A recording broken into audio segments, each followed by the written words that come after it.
ईशमीशान निर्वाणरूपम्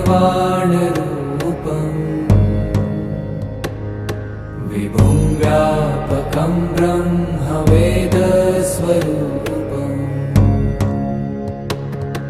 निजं निर्गुणं निर्विकल्पं निरीहम्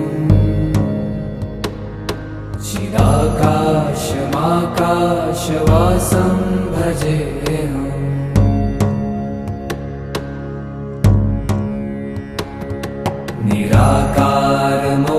निराकारमोङ्कारमूलं तुरीयम्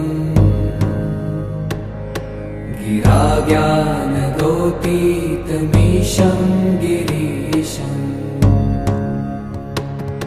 करालं महाकालकालं कृपालुम्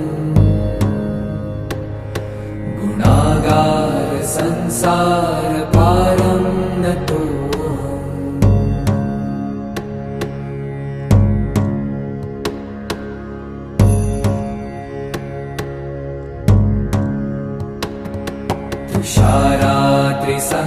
तुषाराद्रिसङ्काशगौरं गभीरम्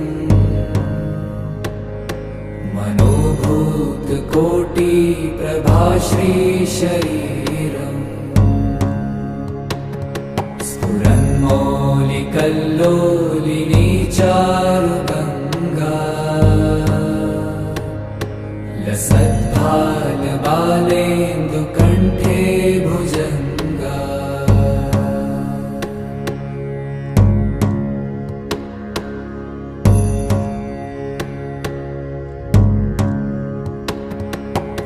चलत्कुण्डलं भ्रूसुनेत्रं विशालम्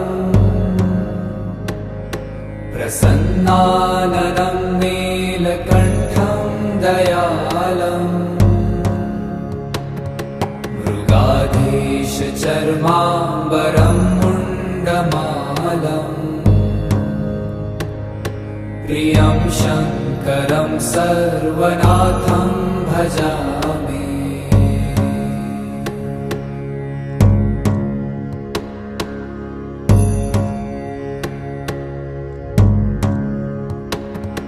प्रचण्डं प्रकृष्टं प्रगल्भं परेशम्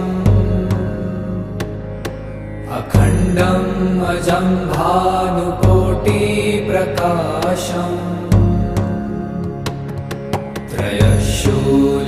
त्रयशूलनिर्मूलनं शूलपाणिम् भजेऽहं भवानीपतिं भावगम्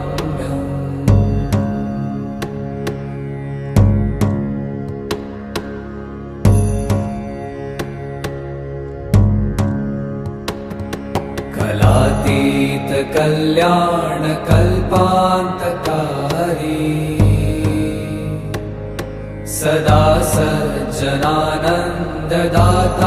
पुरारी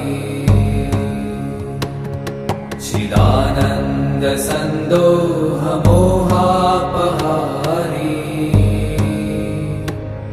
प्रसीद प्रसीद प्रभो मन्मथारी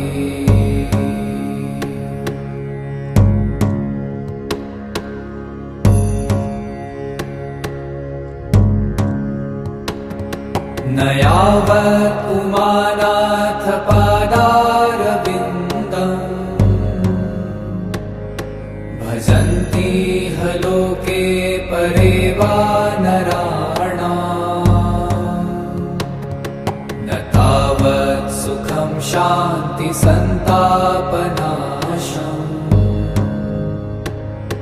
प्रसीद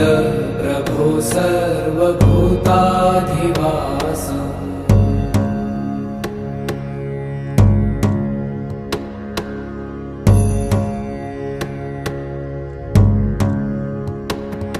न जानामि योगं जपं नैव पूजा न तोऽहं सदा सर्वदा शम्भुतुभ्यम् जराजन्म दुःखौ गतातप्यमानम् प्रभो पाहि यापन्